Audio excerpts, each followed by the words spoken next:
The night shift at Ashford Palace was supposed to be quiet. It always was. But at 11:47 p.m., Sergeant Marcus Hale made a decision that would change everything. He left his post at the East Wing entrance and moved to the South Gate. No radio call, no written order, just a gut feeling that something was wrong. Marcus had been guarding the palace for 12 years.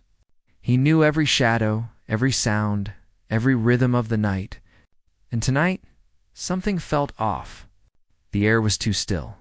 The usual distant hum of traffic seemed muted. Even the wind had stopped moving through the courtyard trees. He stood at the South Gate now, scanning the perimeter with trained eyes. His hand rested on the radio clipped to his belt.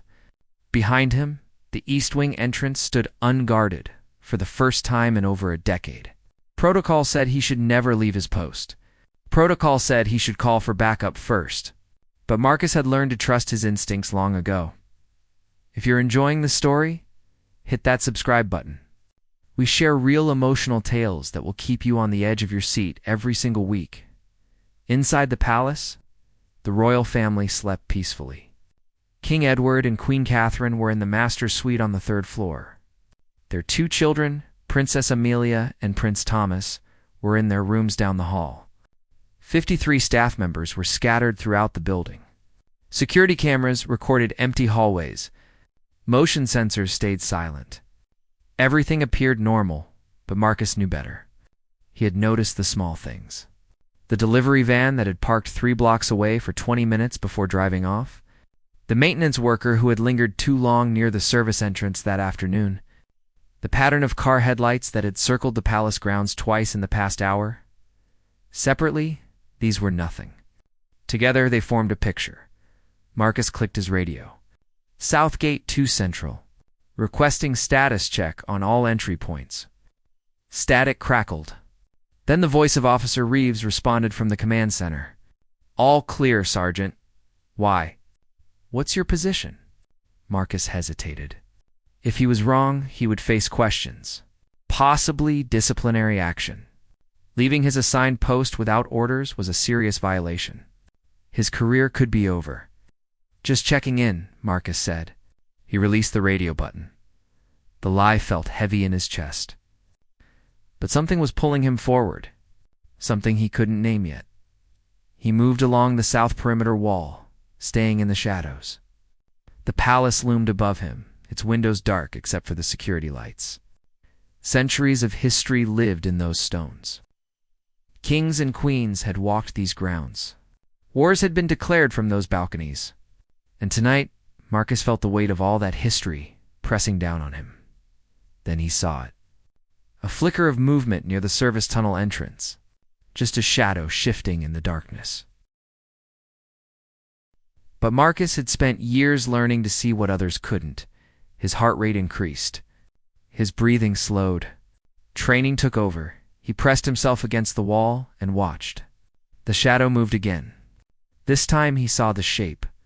A person dressed in dark clothing, moving with purpose toward the tunnel entrance that led directly beneath the palace. Marcus reached for his radio again. His finger hovered over the button. But before he could press it, he saw another shadow. Then another. 3 people total. All converging on the service tunnel. This wasn't a random break-in. This was coordinated. This was planned, and Marcus had just stumbled into something much bigger than a routine night shift. Asterisk Marcus pressed the radio button. Code yellow. South perimeter. Multiple suspects approaching service tunnel. I need immediate backup. The radio stayed silent for 3 seconds. That felt like minutes. Then Officer Reeves responded, his voice tight with alarm. Repeat that, Sergeant. Did you say code yellow? Confirmed. 3 suspects. Possibly armed. Moving toward tunnel entrance now. Marcus, why are you at the south perimeter? Your post is East Wing. There it was. The question Marcus had been dreading, but there was no time for explanations now. I'll explain later. Send backup to Southgate immediately. And wait, Captain Morrison. This is real. The radio clicked off. Marcus knew what was happening in the command center right now. Alarms would be sounding. Protocols would be activated. The captain would be called from his quarters. Additional guards would be mobilized. But all of that would take time. Minutes that Marcus didn't have, the three figures had reached the service tunnel entrance. One of them knelt down, working on the access panel. The tunnel had been sealed for renovations 3 months ago, but clearly someone had been planning this for much longer than that. Marcus moved closer, keeping to the shadows. His weapon remained holstered. He needed to see more. Needed to understand what he was dealing with before he acted. One guard against 3 unknown suspects was bad odds, especially if they were armed. The kneeling figure pulled something from a backpack. Even in the darkness, Marcus could see what it was. Wire cutters. They were cutting through the security panel, bypassing the alarm system with practiced efficiency. These weren't amateurs. These people had training. They knew exactly what they were doing. Behind him, Marcus heard the distant sound of running footsteps. Backup was coming. But they were still 2 minutes away. Maybe 3. The service tunnel access panel swung open. The 3 figures began descending into the darkness below the palace. In 30 seconds, they would be inside the tunnel system. In 2 minutes, they could be anywhere in the building. The tunnels connected to the basement, the old wine cellar, the mechanical rooms. And through a forgotten passage, they connected to the east wing where the royal family slept. Marcus made his decision. He couldn't wait for backup. He drew his weapon and moved forward. Palace security, freeze. The 3rd figure, still at the surface, spun around. Gun. The figure raised it, and Marcus dove to the side as a silenced shot cracked through the night air. The bullet struck the stone wall behind him, sending chips of rock flying. Marcus returned fire. 2 shots. Both controlled, both aimed low. The figure dropped, clutching their leg. The gun clattering across the pavement, but the other 2 had disappeared into the tunnel.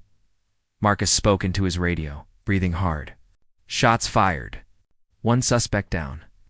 2 suspects entered service tunnel. They're heading for the basement level. Evacuate the royal family now. He heard shouting through the radio. Multiple voices overlapping. Captain Morrison's voice cut through the chaos. All units code red. This is not a drill. Royal family evacuation protocol. Move now. Inside the palace, emergency lights began flashing. Alarm bells rang through the hallways. Staff members woke in confusion. But the royal protection team was already in motion. 6 trained guards converged on the master's suite and the children's rooms. Agent Sarah. Jen burst through the door of Princess Amelia's bedroom. The 12-year-old girl sat up in bed, startled and afraid. What's happening? We're moving you to the safe room, Your Highness. Right now. No questions. Down the hall, Prince Thomas, only 9 years old, was being rushed out of his room by another agent. The boy was crying, asking for his mother. King Edward and Queen Catherine were already being escorted down the secure stairwell that led to the reinforced safe room 3 floors below. The king was calm, his military training evident even in his pajamas. The queen held his hand tightly, her face pale but composed. How many? The king asked Agent Rodriguez. Unknown, Your Majesty. At least to inside the building. The king nodded. He had prepared for this moment his entire life. Every royal child was trained for the possibility of an attack. But knowing it could happen and living through it were very different things. Marcus was moving now, running toward the tunnel entrance. The wounded suspect on the ground groaned but didn't move. Marcus kicked the gun away and kept running. He had to reach the tunnel before the 2 intruders reached the royal family. Behind him, 4 more guards arrived at the south gate. Officer Reeves shouted to Marcus, "Wait, don't go alone." But Marcus was already descending into the darkness of the service tunnel. His flashlight beam cut through the blackness. Water dripped from old pipes. The air smelled of mold and stone. And somewhere ahead of him, 2 dangerous people were moving through the palace underground. Getting closer to their target with every passing second, Marcus ran faster than he ever had in his life. Asterisk.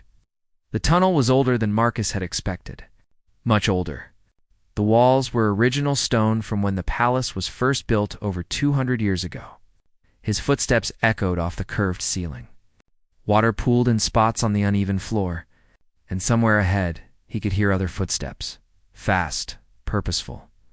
Moving away from him, Marcus ran harder. His flashlight beam bounced wildly against the walls. The tunnel branched in 3 directions. He stopped, listening. Blood pounded in his ears. Then he heard it. A metal door clanging shut. The sound came from the left passage, the one that led toward the oldest part of the palace, the one that led toward the east wing. Marcus turned left and sprinted. Behind him, he could hear Officer Reeves and the other guards entering the tunnel. Their flashlights created dancing shadows on the ancient walls, but they were still too far behind to help. Up ahead, Marcus saw the metal door. It was already closing slowly on its hydraulic hinge.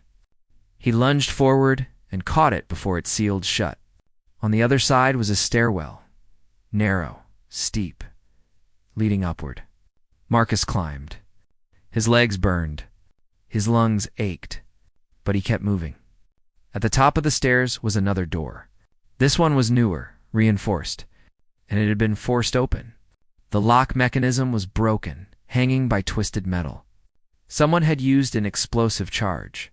Small, but effective. He stepped through the door and found himself in a storage room he recognized. Old furniture, covered with sheets, boxes of archived documents, and a door on the far wall that led to the ground floor hallway of the east wing. Marcus moved to that door and pressed his ear against it. He could hear voices, muffled, coming from somewhere nearby. He opened the door slowly. The hallway was empty. Emergency lights flashed red along the ceiling. The alarm bells were louder here. And then he heard something that made his heart stop. Gunshots. Multiple shots. Coming from the stairwell where the royal family would have been evacuated, Marcus ran toward the sound. His weapon was already drawn. No fear, no hesitation. Just movement and purpose. He reached the secure stairwell and saw chaos. 2 of the royal protection agents were down. Not dead, but wounded. Blood on the walls. Bullet holes in the reinforced door that led to the safe room. And standing in front of that door were the 2 intruders. One was a woman, tall and lean, dressed in tactical gear. The other was a man, shorter, but heavily built. Both held weapons. Both were focused on breaking through the safe room door. They hadn't seen Marcus yet. The safe room door was designed to withstand almost anything. But Marcus could see they were using a specialized cutting torch, the kind that could slice through reinforced steel given enough time. Sparks flew. Metal hissed and glowed orange. They would be through in less than a minute. Marcus knew he had one chance. One moment of surprise before this turned into a firefight in close quarters. If bullets started flying near the safe room, they could ricochet. They could hit the royal family through the partially cut door. This had to be precise. "Drop your weapons," Marcus shouted. There's nowhere to go. The 2 intruders spun around. The woman raised her gun first. Marcus fired. His shot hit her weapon hand, and the gun flew from her grip. The man was faster. His gun was already aimed. Marcus dove to the side as a bullet tore past his shoulder. Too close. He felt the heat of it, heard the crack as it struck the wall behind him. Marcus rolled and came up firing.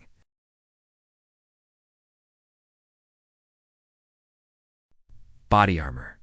Marcus adjusted his aim and fired again. This time, the shot hit the man's leg. He went down hard, his weapon skittering across the floor. The torch was still burning, still cutting through the door. Marcus rushed forward and shut it off. The sudden silence was deafening, broken only by the alarm bells and the groaning of the wounded intruders. Officer Reeves burst through the stairwell entrance, followed by 3 other guards.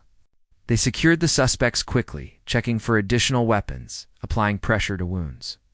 Marcus leaned against the wall, his hands shaking now that the adrenaline was fading. He could hear voices from inside the safe room. Frightened voices. Children crying. Captain Morrison arrived moments later. He looked at the scene, at the wounded agents, at the captured suspects, at the partially cut safe room door, at Marcus. "You left your post," the captain said quietly. "Yes, sir. I did." "You violated direct protocol." "Yes, sir." The captain stared at him for a long moment. Then he walked to the safe room door and knocked 3 times. A coded signal. "Your Majesties, it's Captain Morrison. The threat has been neutralized. You're safe now." The heavy locks clicked open. The door swung outward. King Edward stepped out first, his arm around Queen Catherine.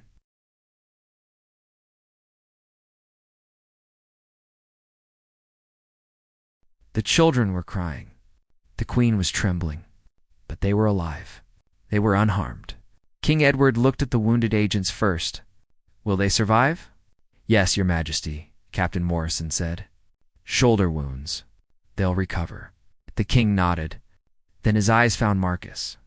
"You're the guard who called the alert." "Yes, Your Majesty. You left your post to do it."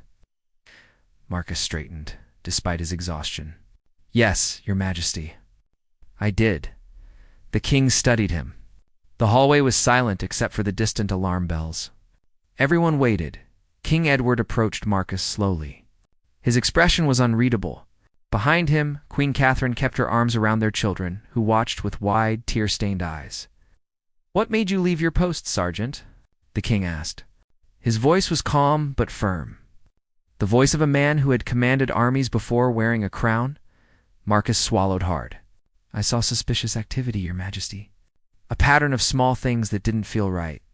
I moved to investigate and discovered the intruders at the service tunnel." "You acted on instinct." "Yes, Your Majesty." "Without orders, without backup, without following established protocol." Marcus felt the weight of those words. His career was over. He knew it. But looking at the royal family, alive and safe, he also knew he would make the same choice again. "Yes, Your Majesty. I accept full responsibility." The king was silent for a long moment. Then he turned to Captain Morrison. "How long have you served the crown, Captain?" 22 years, Your Majesty.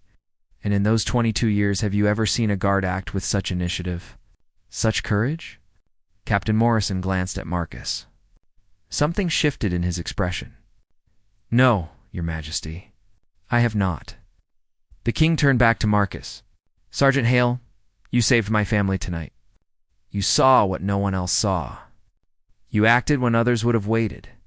You put yourself in harm's way to protect people you've never even spoken to." He paused. "That is not a violation of duty. That is the very definition of it."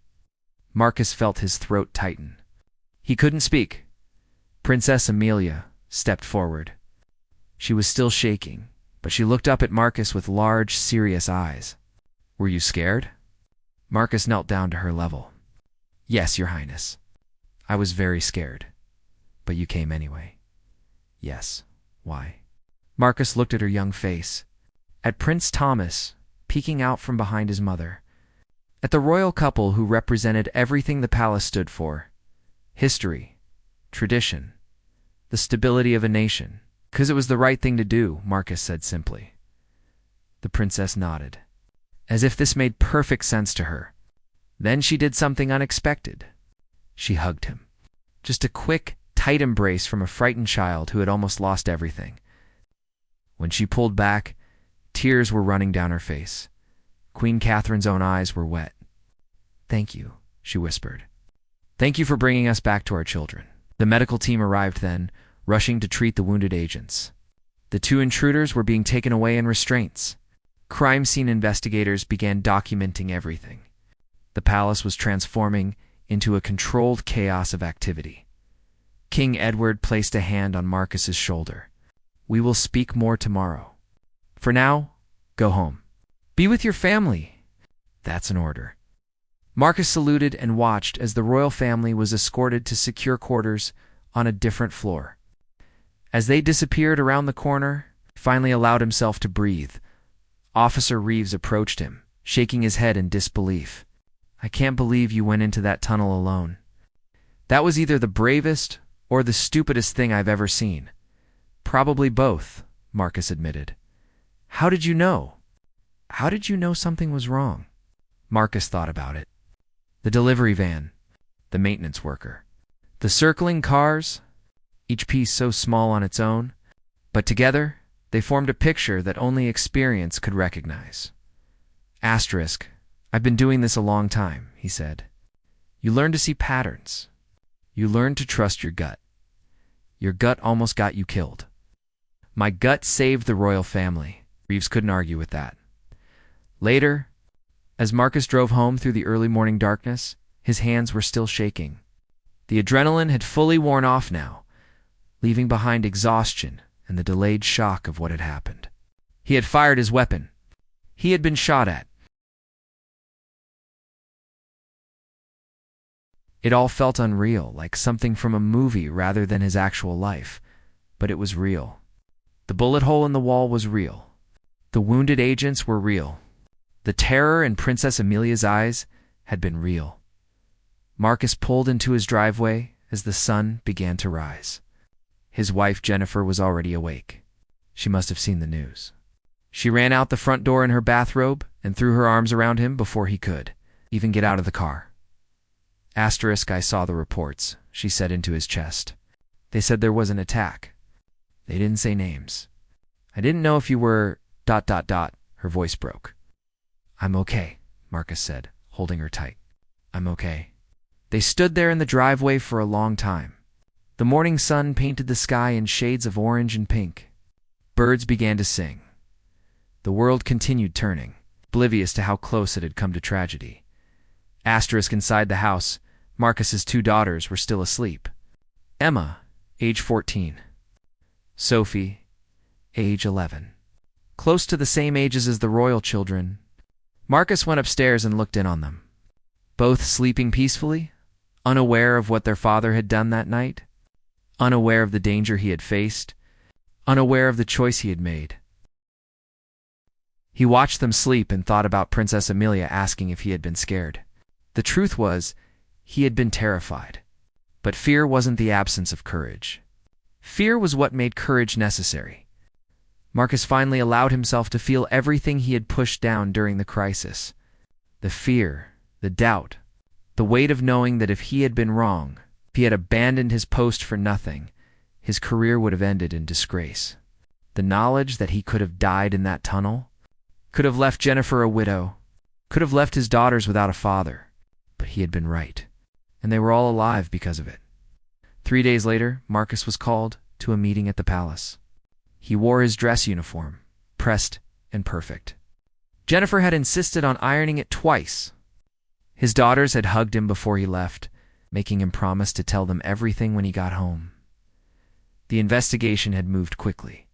The 3 intruders were being questioned separately. Intelligence agencies from 3 countries were involved. The story that was emerging was more complex than anyone had imagined. Captain Morrison met Marcus at the palace entrance. His expression was serious, but not hostile. Along with the entire royal council, Marcus felt his stomach tighten. Am I in trouble, sir? Just come with me. They walked through the familiar hallways, but everything felt different now. Staff members stopped and stared. Some whispered. A few nodded with respect. Marcus kept his eyes forward, trying not to think about what awaited him. The council chamber was magnificent. High ceilings. Historical paintings on every wall. A long table where advisors and ministers sat, and at the head of the table, King Edward. Queen Catherine sat beside him. Sergeant Hale, the king said. Please sit. Marcus sat in the empty chair that had been placed across from the royal couple. He could feel every eye in the room on him. The investigation has revealed something disturbing, King Edward began. The 3 individuals you stopped were part of a larger organization. They had been planning this attack for 8 months. They had infiltrated the palace staff. They had studied our routines. They knew exactly when and where to strike. Marcus listened, his jaw tight. They also had inside information, the king continued. Someone told them about the service tunnel. Someone gave them the security codes. Someone helped them bypass our systems. Queen Catherine leaned forward. The person who helped them was someone we trusted. Someone who had access to everything. Marcus's mind raced. An inside job. That was why his instincts had been screaming. Unconsciously, he had picked up on small details that didn't match up. The maintenance worker. The timing. The delivery van. His brain had processed patterns he couldn't consciously see. Who was it? Marcus asked. Captain Morrison stepped forward from where he had been standing by the wall. It was one of the day shift supervisors. Gerald Marsh. He'd been with us for 15 years. We never suspected him. The kind of person who blended into the background perfectly, which, he now realized, made him the perfect traitor. Marsh has been arrested, the king said. Without your intervention, their plan would have succeeded. The intruders would have reached the safe room while we were trapped inside. They had enough explosives to breach it fully, and with the codes Marsh provided, they could have disabled the backup security systems. The room was silent. Everyone understood what that meant. The entire royal family would have been killed. The line of succession eliminated. The country thrown into chaos. Why? Marcus asked. Why did Marsh do it? Money, Captain Morrison said, his voice bitter. A lot of money. From an organization that wanted to destabilize our government? Start a crisis. The Queen's hands were clasped tightly together on the table. Sergeant Hale, you saved more than our lives. You saved our country from falling into darkness. I was just doing my job, Your Majesty. No, King Edward said firmly. You were doing more than your job. Your job was to stand at the East Wing entrance. Your job was to follow orders. Your job was to wait for authorization before acting. He paused. Instead, you saw what was invisible to everyone else. You trusted yourself when it mattered most. You acted with courage and initiative. Those qualities cannot be taught. They cannot be ordered. They can only be recognized and honored. The king stood. Everyone in the room stood with him. Marcus quickly got to his feet. Effective immediately, you are promoted to the rank of lieutenant, the king announced. You will serve as the head of the Royal Close Protection Unit. You will report directly to me, and you will help us rebuild our security protocols so that nothing like this ever happens again. Marcus felt the room spin. Lieutenant. Head of Royal Protection. It was a position people spent decades working toward. Men and women with twice his experience competed for such an honor. Your Majesty, I'm not sure I'm qualified. You're more qualified than anyone in this palace. Because you proved something invaluable. When faced with an impossible choice, when every rule told you to stay where you were, you chose to trust your judgment. You chose action over protocol. And you were right. Queen Catherine stood as well.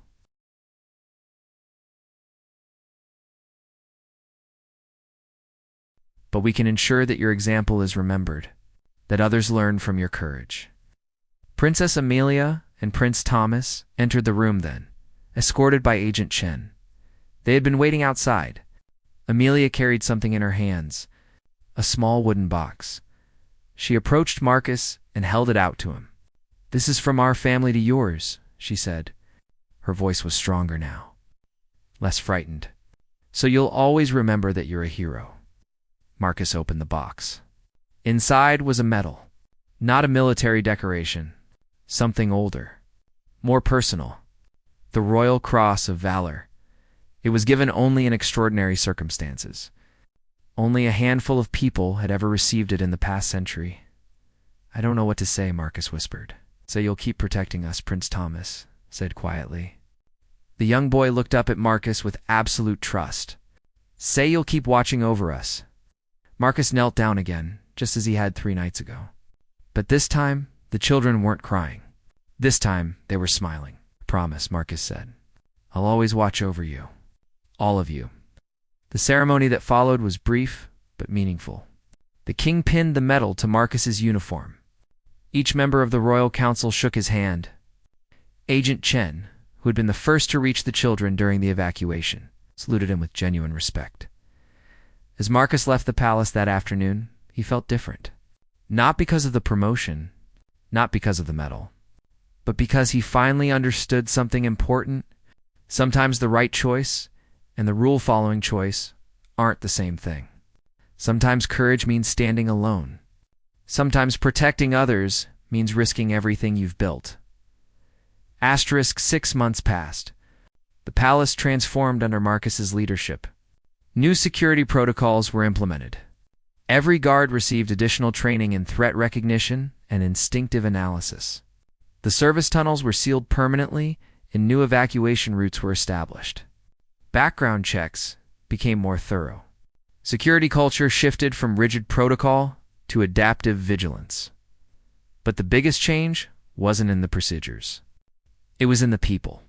Guards who had spent years following orders without question now learned to think critically, to trust their observations, to speak up when something felt wrong.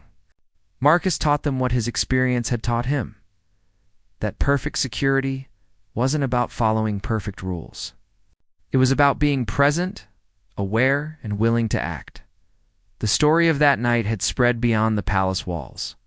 Media coverage had been carefully controlled to protect operational details, but the basic facts were public. A guard had prevented an attack on the royal family. He had saved lives. He had become somewhat reluctantly a symbol.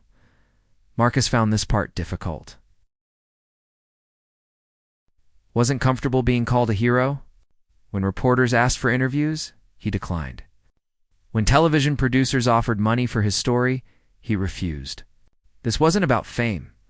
It had never been about fame. One evening, Marcus stood at his new post near the royal family's private quarters. Not as a guard standing watch, but as a protection coordinator overseeing the entire operation. He watched the feeds from dozens of cameras, monitored the positions of 20 guards, reviewed the daily threat assessments. It was a different kind of responsibility now. Princess Amelia walked past with her tutor. She was heading to her evening music lesson. When she saw Marcus, she stopped and smiled.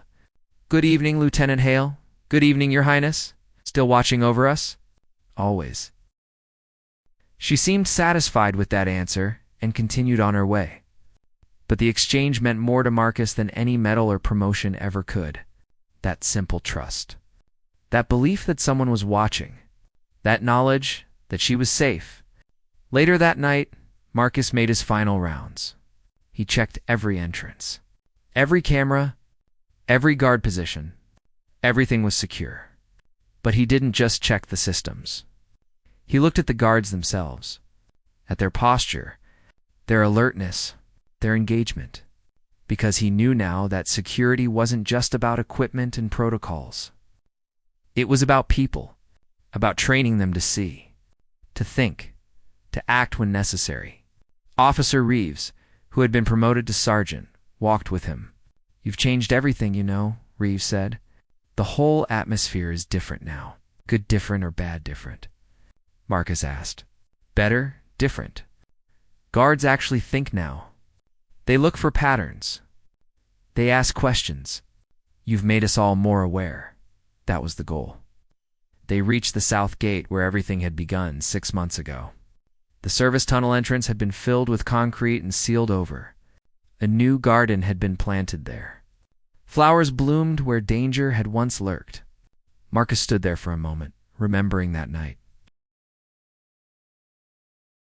The moment he had made a choice that changed everything. He thought about how close it had all come to disaster. How easily he could have been wrong. How much easier it would have been to follow protocol and stay at his post. But he hadn't stayed. And because of that choice, 4 people were still alive. A country had been spared a crisis. And Marcus had learned the most important lesson of his career, that courage isn't about following orders perfectly. It's about knowing when to break them. His phone rang. "Jennifer," he answered. "Hey, just checking in," she said. "Girls want to know when you'll be home. Another hour. Maybe less. Emma has a school project about heroes. Guess who she wants to write about?" Marcus smiled. "Please tell me it's not her father. Sorry, you're stuck being her hero, whether you like it or not." After they hung up, Marcus continued his rounds. The palace was quiet now. Peaceful. The way it should always be. the way it would remain as long as people were willing to watch, to see, to act. In the command center, new guards monitored screens and reports. They had all been trained in the new protocols. They all knew the story of the night an attack had been stopped by one guard who had trusted his instincts. It had become part of palace legend. Part of the training, part of the culture. Captain Morrison found Marcus before his shift ended. The older man had been quiet since the investigation concluded. The revelation that Marsh, one of his own supervisors, had been a traitor, had hit him hard. "I wanted to thank you," Morrison said, "for showing me that sometimes the manual isn't enough, that sometimes we need to trust the people we train, not just the procedures we write. You trained me well, Captain. Everything I did that night came from years of your instruction. I taught you procedures. You taught yourself courage." They shook hands. Two men who had dedicated their lives to protecting others. Two men who understood that security was never guaranteed, that vigilance was eternal, that the price of safety was constant attention and the willingness to act when necessary. As Marcus drove home that night, he passed the palace walls lit up against the darkness. Somewhere inside, the royal family slept safely. Staff members went about their duties. Guards stood watch. Life continued normally because one night it had almost stopped continuing at all. Marcus thought about Princess Amelia's question from 6 months ago. But fear hadn't stopped him. Fear had focused him, had sharpened his judgment, had pushed him to act. He pulled into his driveway. The lights were on inside his house. Through the window, he could see Jennifer helping Emma with her homework. Sophie was reading on the couch. The reason he did what he did? Marcus sat in his car for a moment before going inside. He touched the Royal Cross of Valor that now hung in a frame in his study. He thought about how one decision, made in a moment of instinct and courage, had changed everything. Sometimes the right path isn't the obvious one. Sometimes protecting others means standing alone. Sometimes following your gut means breaking the rules. And sometimes, the choice to leave your post is the exact choice that saves everyone. Marcus got out of the car and walked toward his front door. Emma saw him through the window and waved excitedly. He waved back, smiling. Tomorrow, he would return to the palace, would continue building better systems, would keep training guards to trust themselves, would keep watching for the small signs that others might miss. But tonight, he was just a father coming home, just a husband greeting his wife, just a man who had once made a difficult choice and discovered that courage isn't about never being afraid. It's about acting despite the fear, about trusting yourself when everything tells you not to, about knowing that sometimes breaking the rules is the most important rule of all. The door opened. His family surrounded him with hugs and questions and laughter. And for this moment, the weight of responsibility lifted. For this moment, Marcus Hale was not Lieutenant Hale, head of royal protection. He was not the guard who had saved the royal family. He was simply home, simply alive, simply grateful for another day to protect the people he loved, and that, he realized, was the real reward. Not the medal, not the promotion, not the recognition, but the knowledge that he had made a difference, that he had seen danger when others hadn't, that he had acted when action was needed, that he had saved lives and given families, including his own, another day together. That was what being a protector meant. That was what courage looked like. That was why he would return tomorrow and every day after, ready to watch, ready to see, ready to act. Because somewhere in the world, someone always needed protecting. And as long as Marcus Hale had breath in his body, he would be there to watch over them,